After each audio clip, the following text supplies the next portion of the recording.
Welcome back, Social 30. By the end of today's class, you should understand the causes and the consequences of the Great Depression. By the end of today's class, you should understand the boom-bust cycle. By the end of today's class, you should understand the policies of President Herbert Hoover, how he tried to practice classic economic liberalism, and the policies of President FDR, and how FDR begins to practice modern liberalism. You should see a connection to John Maynard Keynes and fiscal and monetary policy. And we definitely should be able to link this back to the nature of mankind. Not only is this a lesson in economics, but it's a lesson into man's nature, as we see how mankind causes this economic crisis. I'm not going to be watching every chapter in this two-part DVD series on the Great Depression. Today our focus will be on the United States. So where it says things like post-war Australia, we're going to be skipping over that. All right. I'm going to be pausing it at times as I'm using the video as a springboard to kind of introduce some key topics with you.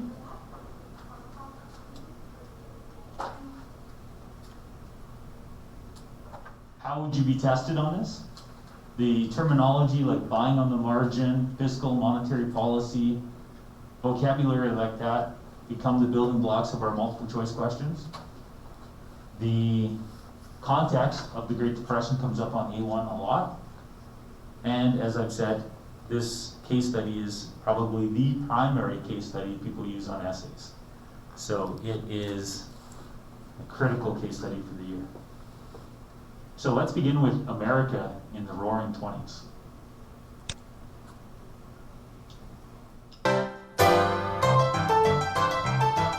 As the 1920s unfolded, the United States found itself in the economic driver's seat. Its economy was booming, and Europe began to pay back the billions of dollars it had borrowed to finance its war effort. A 10-year party broke out, the Roaring '20s. The crazes of the 20s reflected the attitude of a people determined to enjoy prosperous times. Flappers in bobbed haircuts dancing to Charleston, the rise of jazz and blues music,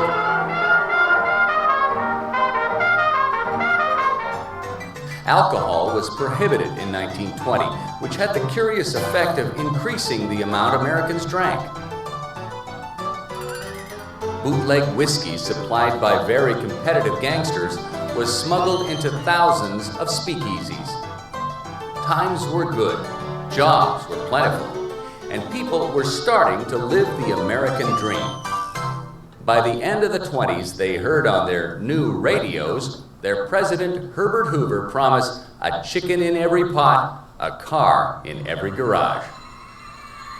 But there was another craze that captured America's attention in the 20s, playing the stock market. Credit made it easy. You could buy any amount of stock for as little as 10% of its value. So far, what I'd expect that you'd have in your notes is something about the Roaring '20s. Be able to describe the economy in the 1920s. And a part of it goes to the desire for the Americans to begin to live again. So in a generation that had survived World War I and the Spanish flu, they end up having an opportunity now to celebrate that they are alive. So in the 1920s, it is a consumer-driven decade. Let's buy a radio, let's buy a car, let's buy a house. And by purchasing these goods, it's stimulating the economy. It has a multiplying effect. And this creates a boom. Another reason we have a boom in America and Canada in the 1920s is because both Canada and the United States have a market in Europe that is in need of our goods. So we sell wheat and we sell other products to help rebuild their countries. So the 1920s begins as a boom period in the United States and Canada because we have a market in Europe that needs our goods, But we also have consumers locally, domestic consumption, that because of emotion, they want to live for the day. They want to live for the day. They want to experience the American dream. And you have a generation of not savers, but of spenders. And that's going to stimulate the economy. So that's the beginning. The next thing they're going to talk about is that Americans will have a new hobby called buying on the margin. And what it really is speculation on the stock market. So if you have $10, you could buy $10 of stock. Or you could borrow money and buy more stock. So what is a stock? Stock is like a share in a company. And in the 1920s, it seemed like share value kept going up. So what you wanted to do was maximize your exposure to the market. And you can only maximize your exposure to the market if you take out loans. So banks were allowing people to buy on the margin, meaning you can put 10% down and you can borrow the other 90%. So if you have $10, you can borrow 90 and buy $100 of stock. And that's fantastic if the stock value keeps going up. But it's not so fantastic if suddenly there's a market correction and the stock value goes down. So let's say that you buy in and the value of a share of GE is at $1 and the share value goes to $2. If you only bought $10 worth, you didn't borrow any money, then you now have $20, right? You've made $10 profit. It's not bad, double your money. But let's say that you had $10 and you borrowed $90, so you bought $100 of shares. It doubles in value. Now you have $200 of shares. You pay back the $90 that you borrowed. You have $110. You originally had $10. Instead of making 10, you made $100. So Adam Smith believes that capitalism will work if people are rational. And Americans thought that it was the rational thing to do, which would be to jump into a market and to speculate on the future value of these shares. But the Americans that were jumping into the market, they didn't do any research on, the profit potential of these companies. They didn't look at it and say, well, what's the market share of GE and how's that going to change in the next 5 years? Or what's the future earning potential of Ford Motor Company? They didn't do the research. They just jumped in as if they were gambling. And starting in 1929, we're going to see a stock market correction. And instead of going up, share value begins to drop. And buyers and banks panic, which causes prices to drop even further. And as a result, many banks go bankrupt, and we have the Great Depression. So one of the causes of the Great Depression is mankind's nature. Mankind was irrational. Mankind was greedy. We were speculating on something we didn't understand, the future value of stock. We jumped into something not understanding the risk, and because of that, they caused a financial crisis. Similar thing happens in the countryside on the farm. It's not called buying on the margin on the farm, but it's basically the same principle. On the farm, in Canada, in the United States, farmers are like, well, I have 160 acres. And because I have 160 acres and it's all owned by me, like I don't owe the bank a thing. This is my profit potential this year. But man, is there a lot of demand for wheat in the world right now. If I expand my farm, I can make more money. So in the beginning of the 1920s, only looking at the current demand for their product from a Europe that was war-torn and trying to recover, Canadian farmers said, you know what, we need to expand. Let's buy more land. Let's buy some machines. But By the mid-1920s, guess what? Europe recovers. They don't need to buy Canadian wheat anymore. And then by 1928, those of you that had social 20 in first semester last year might remember that by 1928, Joseph Stalin starts flooding the market with wheat because he's trying to use the Ukrainian wheat to fund an industrial revolution in the Soviet Union. So what happens to the global price of wheat? It collapses. So instead of making this much profit, now they're not making profit. So now the bank comes and says, you can't make your mortgage payments on the new land that you bought. We're going to take your farm away. So a farmer that was debt-free became indebted because they irrationally read the market, and they ended up oversupplying wheat, driving the price of their own product down to the point that they started losing money. Mankind's irrational.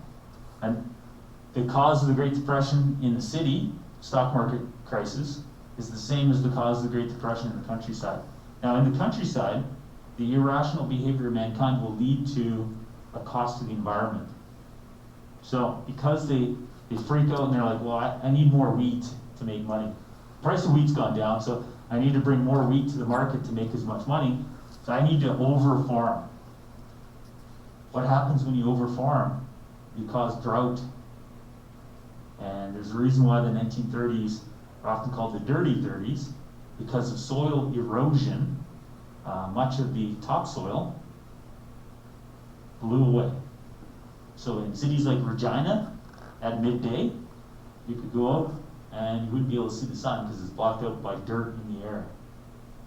That was because of irrational greed on the part of farmers who were over-farming to try to make up the difference because the price of their commodity had dropped. They misread the market, and now they owed money to the bank. So one of the things we need to understand is the cause of the Great Depression. And those are two of the key ones. Any questions about buying on the margin? For some people, there's probably 10 difficult concepts this year, and for some people, it's the one that's the most difficult.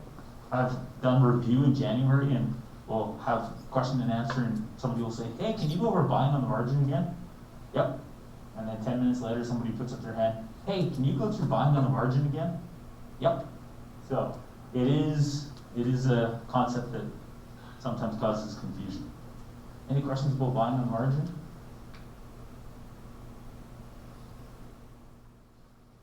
So when we look at buying on the margin and we see that kind of speculation, that's the same speculation we saw in the beginning of the 17th century in the Netherlands, with tulip mania.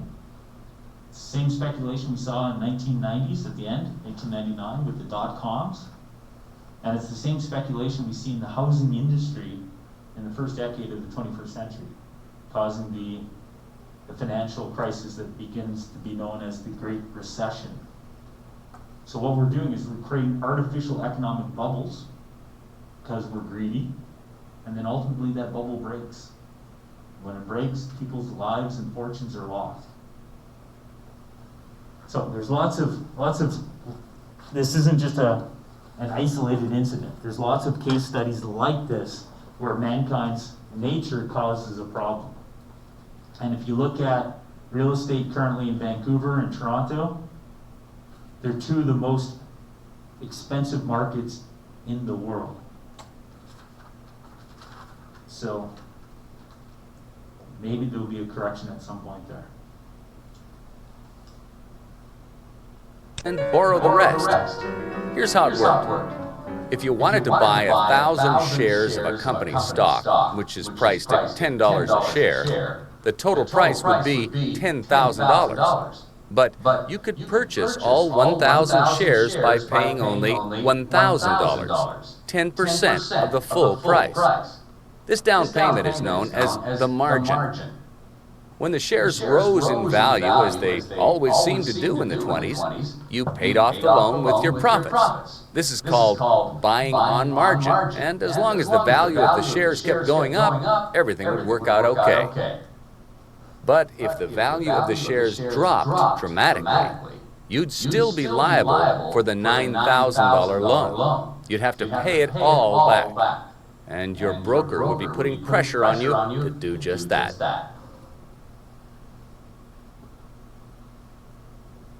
During World War I and through the early 20s, the stock market went through its usual ups and downs, nothing out of the ordinary, really. By the mid-20s, the new popularity of playing the market, and easy credit, of course, began to make stocks very much in demand. And again, we've seen curves like this since the 1920s, and anybody in economics would look at that curve beginning in 1925 and say that's a sell curve, not a buy curve. That rate of growth is not sustainable. That when the stock market goes hyperbolic like that, you might be asking yourself, what's fueling this, and is that sustainable? And what was fueling it was speculation, greed. Not people that understood the future earning potential of Coca-Cola and IBM and other companies, but people gambling on that. So lots of people said, that's going to crash. So just as an aside, yesterday the Dow Jones had the highest closure in the history of the Dow Jones. It closed over 30,000. So that puts it in perspective too when you look at the industrial average back then. Again, you know, you're looking at the Dow Jones 30,000 during a time of a pandemic, and you're like, does this make sense? Does this make sense that we have that much confidence in the future of the economy at this point? And that caused their value to keep rising. But this value was based on the demand for the stock, not the performance or actual worth of the company. As a result, the stock of most companies was greatly overvalued. Many economists of the time were very worried about this. They knew that at some point a free market had to correct itself, that eventually all those overpriced stocks would drop to a more realistic level.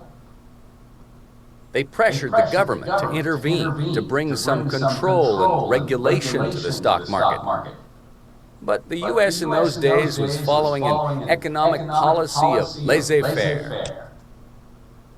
So key point is insiders, experts, economists are saying, hey, mankind's irrational nature is causing a dangerous boom in the stock market that's not sustainable. And the stock market's going to need to correct, and it's going to collapse, and it's going to devastate the economy. And the government, under President Herbert Hoover, he's going to say, no, you know what? We're going to practice laissez-faire, hands off. The market will correct itself, and eventually prices will become so low, people will start buying again. So this is a good opportunity to review the difference between classic liberalism and modern liberalism. Classic liberalism economically is capitalism, laissez-faire, hands off. So even though experts were beginning to lobby the government and cry for regulation, the government's like, we're not in the business of regulating the market. That the government doesn't govern the economy, right? That the government doesn't have a role to play here. It's only after the election in 1932 and the administration changed to FDR that the government will take a more massive role in the economy. And that'll be modern liberalism, freedom through government, with FDR, inspired by Keynes.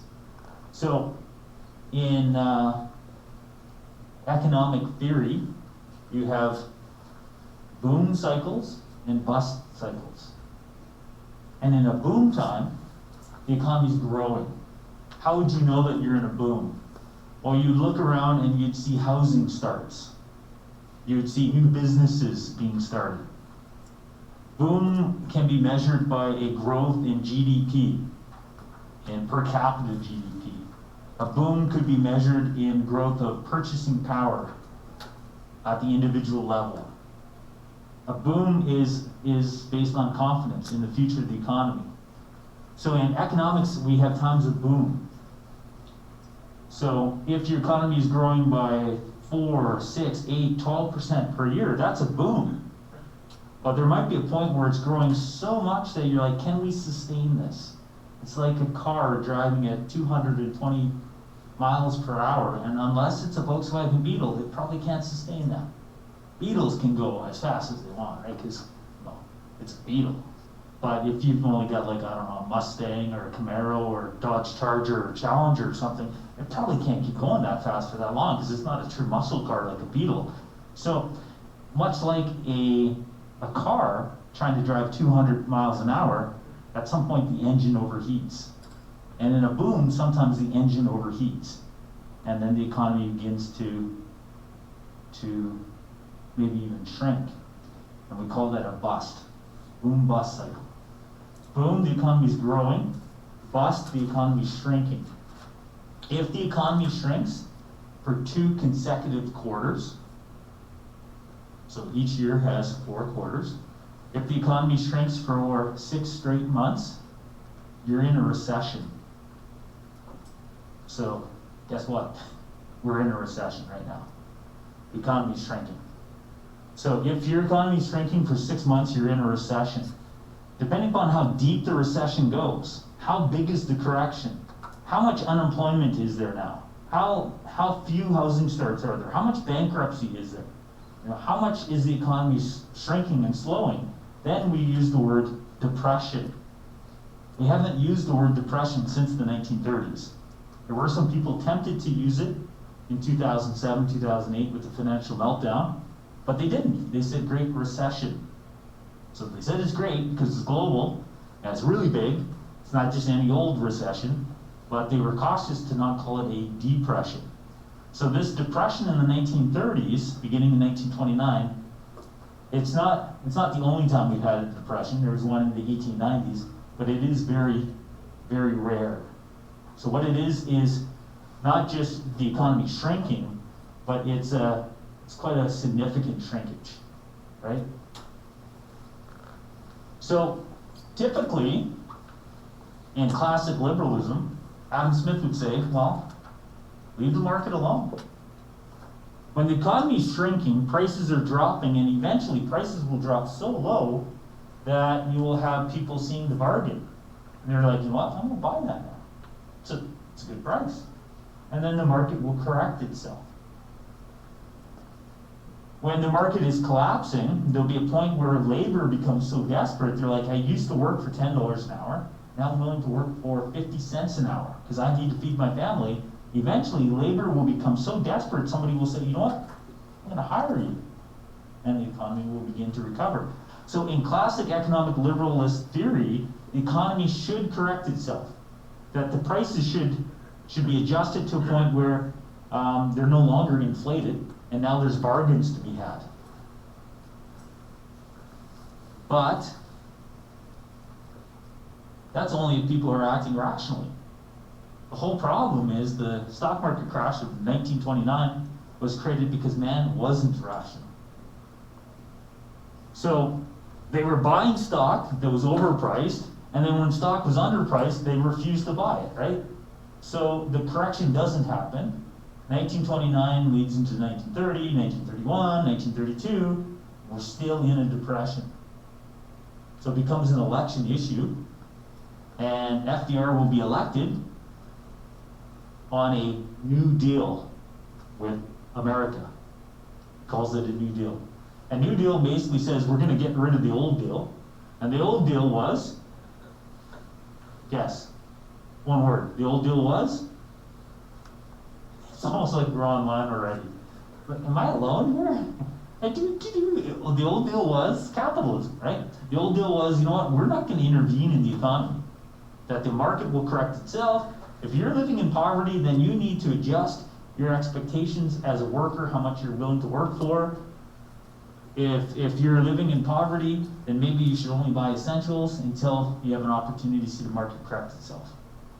But no, FDR ran on a policy of a new deal. We are going to provide relief, recovery, and reform. And we'll get into the 3 R's in a few moments. But where did he get the idea of the New Deal from? There's an economist, and this is the last part until we get back to the video, because you're like, man, I want to hear that video again. That video is, that's good stuff. So there's an economist called John Maynard Keynes, or Keynes, and I put his name on the sideboard over there for you. Definitely somebody you need in your cast of characters. Keynes suggests that classic economic liberalism is not appropriate. During these boom times, when the economy is growing, the government has a role to play in the economy. Classic economic liberalism, the government's role is hands off. But John Maynard Keynes, who inspires modern economic liberalism, is saying that in a boom time, the government has a role to play. And that role is to tax the economy. And why would you tax the economy in good times? Because you're going to need to collect money to spend during the bad times. So one role that the government should play economically is tax in good times to slow that growth so it's more sustainable, and to also collect money so that in bad times you can spend upon those people that need it. Provide that relief recovery that they're going to need. Tax and spending is government fiscal policy. Fiscal policy, if you hear the word like fiscal responsibility or fiscal management, all the word fiscal means economically is taxing and spending at a government level. What are they taxing? How are they taxing? How are they spending? So currently in Alberta, we have a debt crisis. And even just yesterday, mixed in with the message about the pandemic, they talked about the fiscal future of this province. And one thing that they're suggesting that they're not willing to do is to have a provincial sales tax, like every other province. But one thing that they did mention that they are willing to do is to spend less. And they specifically targeted public employees. And they even went so far as to saying that public employees have no benefit to the economy. We're not building anything of value. So the message to doctors and nurses and teachers is you're going to get paid less in the future. Your salary is about to get cut. So, fiscal policy is spending money. What do governments spend money on? Well, the provincial government spends money on just a few things. Healthcare, education, transportation. Still going to fix those potholes. Healthcare is a pretty controversial thing. They're not going to allow all the doctors in the province to run off. But I feel a big target on me right now. I can tell you that. Teachers haven't really had an increase in salary since 2012. And now they're going to want to claw money back. It's going to be a fun time to be alive. Yippee-ki-yay. Which meant to leave things alone. The politicians trusted that the market would correct itself. At the same time, all through 1929, there were indications that domestic and foreign markets for manufactured goods, wheat, and steel were starting to slip. Many countries around the world had started to put tariffs on imported goods to protect their domestic markets. So American factories started to stockpile their manufactured products. And in the stock market, share prices had been erratic all year, even more than usual. So there were signs, many of them ignored, that things weren't right, that the marketplace was out of balance, and that something had to shift.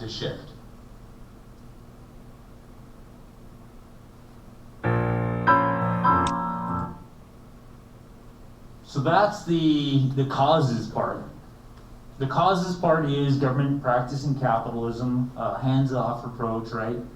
And now we're going to see how bad things get, and then we'll get to the solution part. Any questions yet?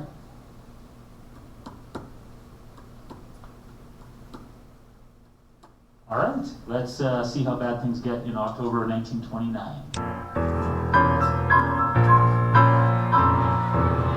October 24th, known as Black Thursday, was the first sign that something had gone seriously wrong. Stock prices began a downward trend, and investors quickly began selling to limit their losses. As prices continued to fall, panic set in, and before the day was out, almost 13 million shares had been traded. The next 2 days, Friday and Saturday, the market had a modest recovery. Overall, stock prices stayed low, so on Monday, the 28th, there was another large volume of trading. Some investors were still trying to get rid of their stock, but others were buying, trying to pick up low-priced bargains. The market seemed to be working the way it should. And then came Black Tuesday, October 29th. From the opening bell, it was obvious something was wrong. There was an immediate explosion of selling.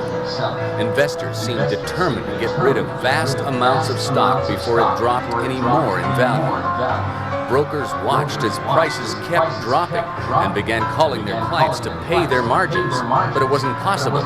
Investors had banked on their profits to pay their loans, and their profits were disappearing in front of their eyes.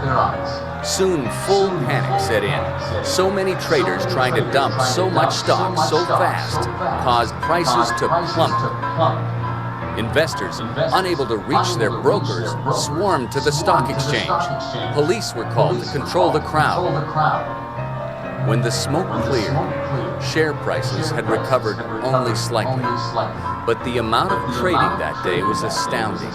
More than 16 million shares.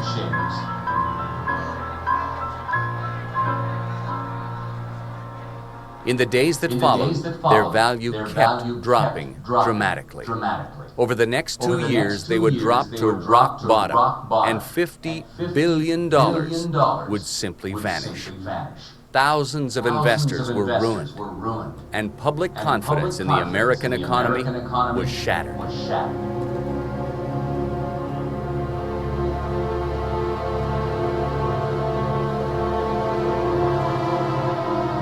Banks were hit very hard. They too had invested in the market, and as their investments dwindled, they began calling in their loans and mortgages. But their clients were in the same boat. They were broke too, and this led to many banks being wiped out.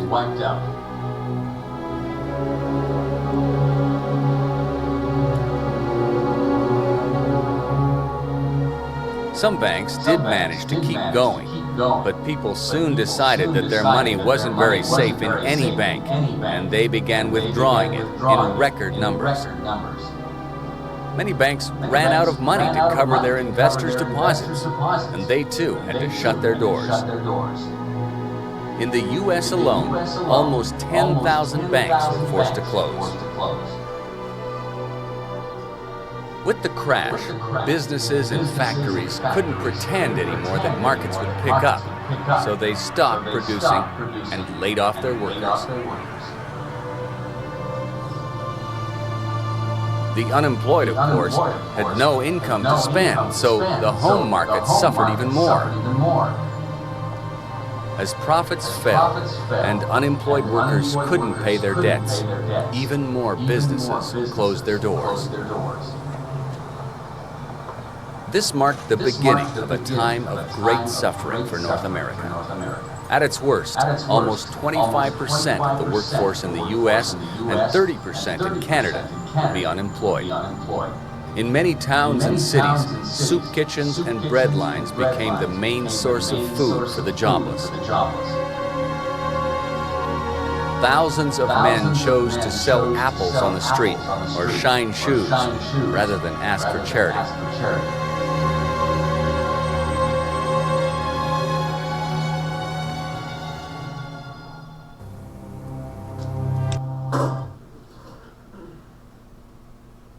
So 25% unemployment in the U.S., 30% unemployment here. There's parts of the U.S. in the Ohio Valley, in Tennessee. In Tennessee, they had 80% unemployment. So that's an average, right? 25% is a national average. So there'll be places harder hit. Keep in mind that in Edmonton right now, we have about 12.5% unemployment, and that's the worst I've seen it in decades. We're talking about double that unemployment. So this is definitely an economic crisis. But Herbert Hoover is saying poverty is a local concern. So it's not the federal government's job. It's the church. They can take care of you. It's wealthy people. He'd like to see industrial paternalism, right? He'd like to see the captains of industry take care of their workers. He'd like to see charitable groups and churches take care of the people that are in poverty. But when you have some towns where 80% of people are unemployed, there's not enough relief and recovery that can come from within. So there's a need for the government to change their relationship with us.